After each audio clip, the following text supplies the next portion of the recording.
Last video में हम एक एक्सप्रेशन कर रहे थे magnetic field due to current carrying circular coil, लेकिन वो इंटरप्टेड हो गया था। हम उसी एक्सप्रेशन को कंटिन्यू कर रहे हैं, तो आप वो डायग्राम वहां से भी देख सकते हैं और यहाँ फिर से हम उसे बनाएंगे। देखिए सीन ये इस तरीके का एक प्लेन है। मेरी शायद 3 उंगलियां आपको ना ऐसे दिखे, तो मैं ऐसे करके आपको दिखा देता हूँ। ये 3 उंगलियां हैं और आपका ये जो सर्कुलर लूप है, करंट कैरिंग सर्कुलर लूप, वो ये ऐसे है। ठीक है, यानी लूप लाई कर रहा है वाईजेड प्लेन में और उसका एक्सिस जो है वो एक्स एक्सिस है। ठीक है बच्चों, तो पहले हम लूप बना लेते हैं। ये हमारा लूप है।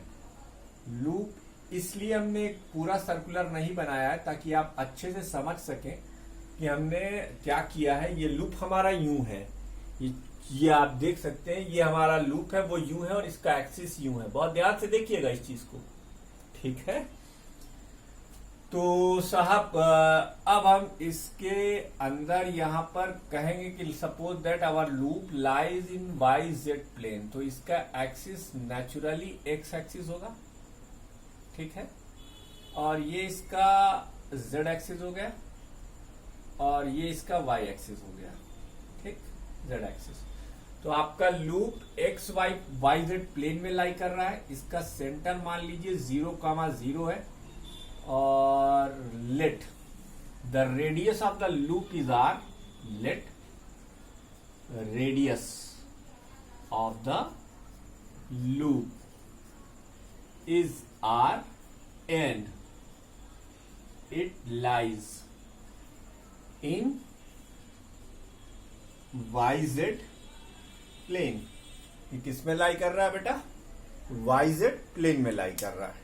ठीक है, let radius of the loop is R and it lies in YZ plane carrying a current I। एक करंट लेके चल रहा है, carrying a current I। ठीक, कैरिंग ए करंट आई। ये सेकंड एप्लीकेशन है बायोट सेवर्ट लॉ की। ठीक, अब जाहिर सी बात है लूप है, लूप करंट लेकर चल रहा है, तो नेचुरल सी बात है कि इसमें एक मैग्नेटिक फील्ड होगी। इसकी एक मैग्नेटिक फील्ड होगी, ये मैग्नेटिक फील्ड क्रिएट करेगा, क्योंकि current carrying conductor magnetic field create करता है। ये ओरेस्टेड ने प्रूव किया। आप सपोज करें यहां पर एक छोटा सा पॉइंट, प्यारा सा पॉइंट P, जिसकी डिस्टेंस यहां से है x। ठीक, ये देखिए x डिस्टेंस है। ठीक, बहुत आराम आराम से मजे मजे से देखिएगा। और ये इसकी रेडियस है r।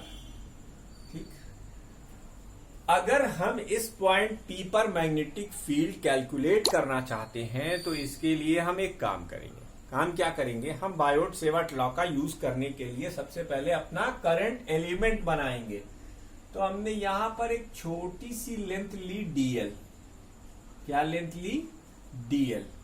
अब ये जो आपने dl लेंथ ली है, इस dl लेंथ को आप इससे मिला दीजिए। तो जब मैं डिफरेंसेस ऑफ कूलम्स लॉ और गॉस बायोट सेवर्ट लॉ लिखवा रहा था, तो मैंने कहा था कि मैग्नेटिक फील्ड करंट एलिमेंट और पॉइंट को ज्वाइन करने वाली लाइन के परपेंडिकुलर होती है। तो ये जो आपने रेड लाइन खींची हुई है, अगर आपको शायद विजिबल नहीं हो रही हो, तो ये जो रेड लाइन हमने खींची है, डार्क करते हैं थोड़ा सा। चलिए हटाइए, ब्लैक पेन का यूज कर लेते हैं। रेड लाइन जो हमने खींची थी, अब उसे हमने ब्लैक कर दिया। अब मुझे पूरी उम्मीद है कि आपको दिख रहा होगा। छोड़िए, अब रेड पेन नहीं यूज करेंगे, ब्लैक और ब्लू से ही काम चलाएंगे। तो ये इसके परपेंडिकुलर फील्ड होगी dB। कहने का मतलब ये है कि ये 90 डिग्री का एंगल होगा। ठीक, dl के परपेंडिकुलर मैग्नेटिक फील्ड है। ओके, अब जरा सा 1 सेकंड के लिए P को यहां से हटा लो और P को यहां रख दो और यहां पर एक परपेंडिकुलर ड्रॉप करो। ये बेचारा P हमारा जो है P, और अगर ये एंगल फाई माना जाए तो भी ये भी एंगल फाई होगा। अब आप जानते हैं B एक वेल डिफाइंड वेक्टर है, तो वेल डिफाइंड वेक्टर होने के नाते इसके 2 कंपोनेंट होंगे। एक होगा dB साइन फाई और एक होगा dB cos फाई। एक लूप जो कि सर्कुलर शेप में होने के वजह से अपने पास इनफाइनाइट नंबर ऑफ सिमेट्रीज को रखता है। तो अगर टॉप पॉइंट पर डीएल है तो फिर बॉटम पॉइंट पर भी एक डीएल होगा। अगर बॉटम पॉइंट पर डीएल होगा तो बॉटम पॉइंट के थ्रू भी पॉइंट पी पर एक फील्ड होगी। तो यहां भी हमने एक छोटा सा डीएल लिया, इस पी बेचारे को फिर से हटाना पड़ा और इसको भी हमने मिलाया। इसकी भी फील्ड हमारी परपेंडिकुलर होगी। कैसे होगी? ऐसे होगी। और ये जो एंगल होगा वो भी क्या होगा? फाई होगा। इसको हम डीबी डैश कह देते हैं। चलिए इसका नाम हम डीएल डैश रख देते हैं। करंट को हम यहां दिखा देते हैं। एंटी क्लॉकवाइज से इसकी करंट है डीबी डैश। ठीक है भाई। तो ये जो डीबी डैश है इसके भी दो कंपोनेंट होंगे। एक होगा डीबी डैश कॉस फाई और एक होगा डीबी डैश साइन फाई। आइए साहब अब हम लोग इस करंट एलिमेंट आईडीएल के लिए, अगर आपको नहीं दिख रहा है तो मैं इसको भी काला कर दे रहा हूं। आईडीएल इस करंट एलिमेंट के लिए मैग्नेटिक फील्ड की वैल्यू लिखेंगे। तो ये तो था फिगर, कंफ्यूज ना हो जाए आप, इसलिए मैं फिगर को एकदम सेपरेट कर दे रहा हूं। ये देखिए साहब। चलिए इसका अब हमारा स्टेप नंबर 1 ये तो यहां तक हो गया, ये मान मनोबल हो गई। इसके बाद का स्टेप जो है वो यहां पर लिख रहा हूं। स्टेप फर्स्ट है यूजिंग बायोट सेवर्ट लॉ। कौन सा law? Biot Savart law for current element I DL. तो बेटा डीबी की वैल्यू लिख दो। डीबी की वैल्यू होगी mu naught upon 4 pi I DL.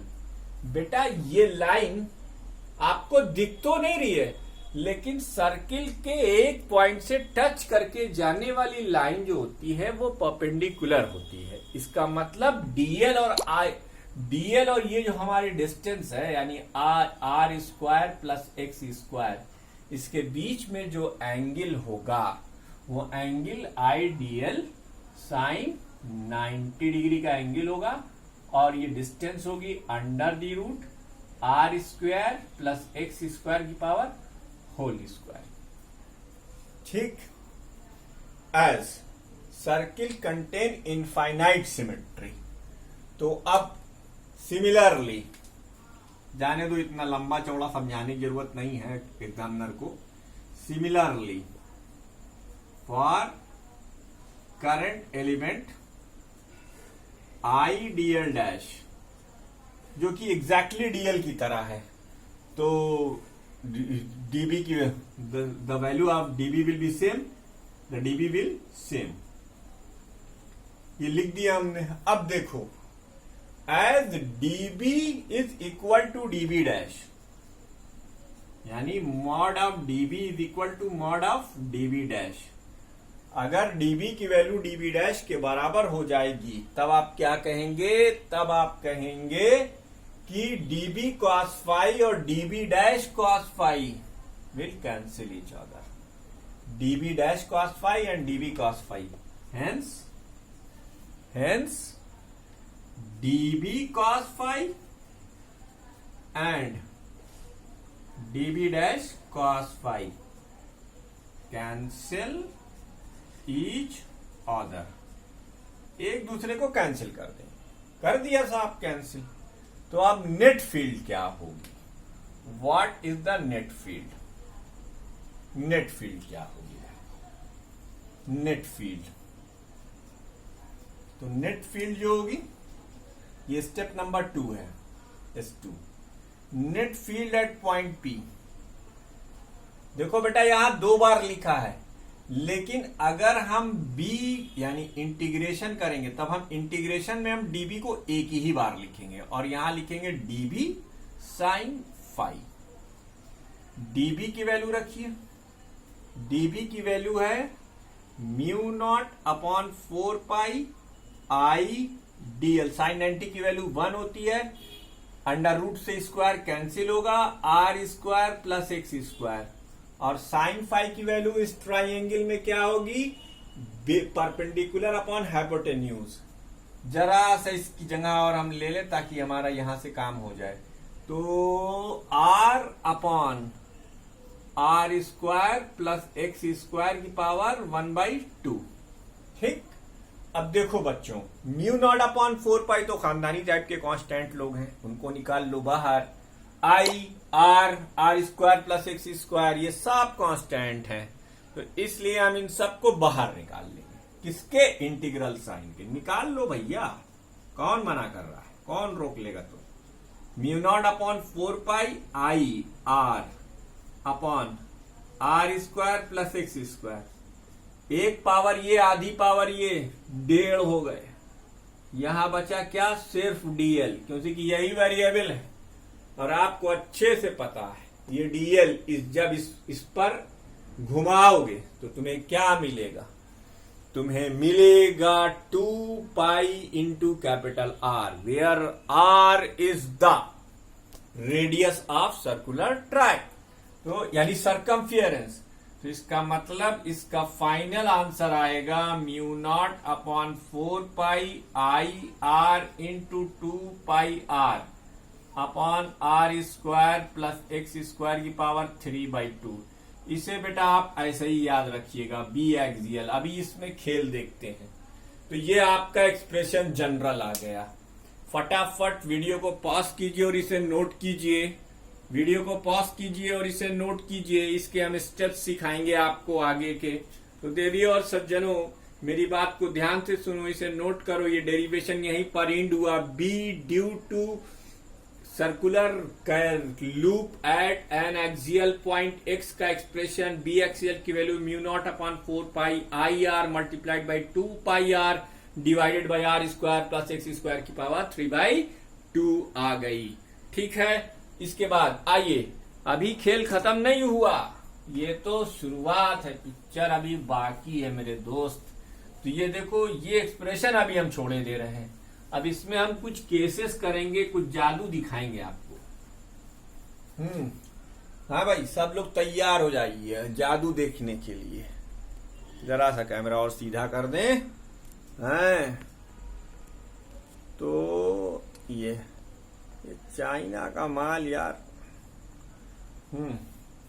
देखिए साहब, तो इस केस नंबर 1 कहो, इफ R is much अरे if x is equal to 0, that is at the center of the loop, center of the loop, loop के centre पर। अब देखो बी सेंटर की वैल्यू क्या आती है। बी सेंटर की वैल्यू म्यू नॉट अपॉन 4 पाई, फिर तुमने लिखा आई आर, फिर तुमने लिखा 2 पाई आर, फिर डिवाइड किया, फिर लिखा तुमने आर स्क्वायर प्लस 0 का स्क्वायर की पावर 3/2। ये हो गया म्यू नॉट अपॉन 4 पाई, ये हो गया 2 पाई आई आर। अभी आज काटेंगे इसको, आर स्क्वायर की पावर 3/2। तो म्यू नॉट अपॉन 4, अबे एक काम करो, 2 से 2 काट लो, 2 बार चला जाएगा, पाई से पाई चला जाएगा। ये हो जाएगा mu naught upon 2 I by R. अब बताओ, इससे भी आसान कुछ हो सकता है। सेंटर की फील्ड आ गई। If coil have N turn, इसी में एक केस और बढ़ा देते हैं। If coil have N turns then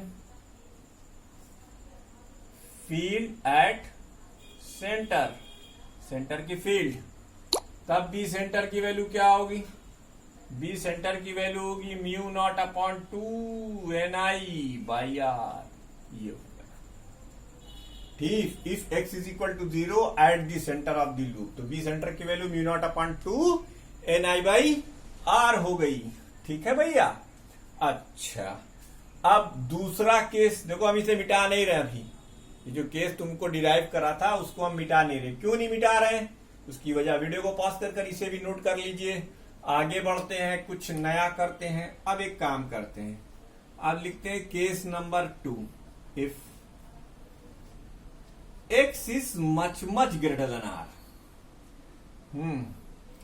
अगर x जो है r से बहुत बड़ा हो जाए तब बी एक्सीएल की वैल्यू देखो। बी एक्सीएल की वैल्यू जो कि थी mu naught upon 4 pi I R into 2 pi R divided by, बेटा अब आर स्क्वायर तो नेग्लेजिबल हो गया, एक्स स्क्वायर की पावर 3/2 हो गई। इसे लिखो म्यू नॉट अपॉन 4 पाई, छेड़ना नहीं इसको दोस्त, जैसे कह रहा हूं वैसे लिखते चलो। 2 को कोने में कर लो, आई कर लो और पाई आर स्क्वायर कर लो। क्यों कर लो अभी बताते हैं। एक्स की पावर 3, ठीक। ये आया जनरल एक्सप्रेशन। अब इसकी अगर तुमने कंपैरिजन कर दी, comparing with, comparing with E एक्सीएल 1/4 pi epsilon 0 2p upon x cube. ओफो, तो भैया म्यू नॉट अपॉन 4 पाई की जगह ले रहा है 1/4 पाई एप्सिलॉन 0, एक्स की जगह पर एक्स ही है, 2 की जगह पर 2 है। ये p क्या है? p इलेक्ट्रिक डाइपोल है। Where what is p? Where p is equal to electric dipole. Electric dipole, तो अगर p इलेक्ट्रिक डाइपोल है तो फिर मैग्नेटिक डाइपोल ये क्या होगा? Magnetic dipole. देखो मैग्नेटिक डाइपोल डिफाइन हो गया। तो यहां पर हम pm लिखेंगे, pm को हम m से लिखते हैं। m क्या है? मैग्नेटिक डाइपोल मूवमेंट है, मैग्नेटिक इलेक्ट्रिक डाइपोल मूवमेंट है ये। और ये क्या है? Magnetic dipole movement, magnetic dipole movement. और मैग्नेटिक डाइपोल मूवमेंट की वैल्यू क्या हो गई? ये हो गई म्यू नॉट अपॉन 4 पाई, अबे sorry I into pi R square. बेटा अब एक जनरल एक्सप्रेशन बना लो। पाई आर स्क्वायर क्या है? Area of the loop. तो मैग्नेटिक डाइपोल मूवमेंट का जनरल फार्मूला आई इंटू ए आ गया। क्या आ गया? आई इंटू ए आ गया। बात समझे नहीं समझे? ठीक, ये हो गया। तो ये 2 केसेस थे। अब इसका कंक्लूजन क्या निकला? देखो, जो कोई नहीं बताएगा वो यहां पे पढ़ाया जाएगा, पर ये है कि तुम लोग इंटरेस्ट ही नहीं लेते, हम क्या करें। हैं magnetic dipole movement, hence a current carrying loop. अब चाहे वो सर्कुलर हो, चाहे वो रेक्टेंगुलर हो, चाहे वो ट्राइएंगुलर हो, किसी भी शेप का हो, अगर लूप है तो फिर लूप डाइपोल की तरह बिहेव करेगा और उसका मैग्नेटिक डाइपोल मूवमेंट होगा। Hence a current carrying loop, hence a current carrying loop, a current carrying loop act like a magnetic dipole, magnetic dipole एक मैग्नेटिक डाइपोल की तरह बिहेव करता है। प्यारे बच्चों, एक सिक्के के 2 पहलू होते हैं। एक सिक्के के 2 पहलू होते हैं। अगर करंट का सेंस ये है तो ऊपर होगा नॉर्थ, लेकिन अगर तुम नीचे से देखोगे तो यही फिर तुम्हें साउथ भी दिखाई देगा। यानी इसी में एक और डाइपोल, एक और पोल बनेगा जो कि ठीक इसकी उल्टी डायरेक्शन में होगा। मैं समझा दे रहा हूं इसी में डबल फिगर से। ब्लू वाला साउथ के लिए और ब्लैक वाला नॉर्थ के लिए। तो इसमें जो करंट की सेंस होगी वो ऐसे होगी, ठीक। तो the direction of magnetic dipole movement, जैसे वहां निगेटिव से पॉजिटिव थी, the direction of magnetic dipole movement, magnetic dipole movement is from south to north pole, south to north pole. और मैग्नेटिक डाइपोल मूवमेंट का फार्मूला क्या होता है? m। ये क्या है? Magnetic dipole movement, magnetic dipole movement. अब ये जो मैग्नेटिक डाइपोल मूवमेंट है ये क्या होता है? Current through the loop, current through the loop multiplied by area of the loop, area of the loop. तुरंदान महाकल्याण, m इज अ इसके वेक्टर क्वांटिटी। देखो, hence m is a vector quantity. m क्या है? m is a vector quantity. ये भी याद रखना, जिसकी डायरेक्शन क्या होती है? साउथ पोल से नॉर्थ पोल। तो देखो, हमें इलेक्ट्रिक डाइपोल बनाने के लिए 2 चार्जेस की जरूरत है, लेकिन हमें मैग्नेटिक डाइपोल बनाने के लिए एक लूप की जरूरत है। क्योंकि एक सिक्के को एक तरफ से देखोगे तो हेड आएगा और दूसरी तरफ से देखोगे तो वही सिक्के में टेल भी होता है। उसी तरीके से किसी करंट कैरिंग लूप के अगर एक साइड से व्यू करने पर एंटी क्लॉकवाइज से करंट ऑब्जर्व होती है, तो अपोजिट सेंस से देखने पर आपको जो है क्लॉकवाइज सेंस की करंट ऑब्जर्व होगी। यानी एक ही करंट लूप के अंदर 2 पोल बन सकते हैं, और जब 2 पोल बन गए तो वो डाइपोल हो गया, और जब डाइपोल हो गया तो फिर उसका मैग्नेटिक डाइपोल मूवमेंट भी डिफाइन हो जाएगा। तो बाय 1 गेट 1 फ्री की इस स्कीम में आपने देखा कि चलते चलते लूप से हम डाइपोल मूवमेंट तक पहुंच गए। अब आपकी बुक में नहीं है, लेकिन मेरा मन कर रहा है, इसलिए मैं जरूर पढ़ाऊंगा। पढ़ना ना पढ़ना आपका काम है। इस वीडियो को यहीं रोकते हैं। इसके बाद के वीडियो में हम आपको और भी अच्छे अच्छे इससे फायदेमंद चीजें बताएंगे। कहीं मत जाइएगा, बने रहिएगा हमारे साथ। चैनल को सब्सक्राइब करना मत भूलिए और अपने कमेंट से हमें नवाजिए। धन्यवाद।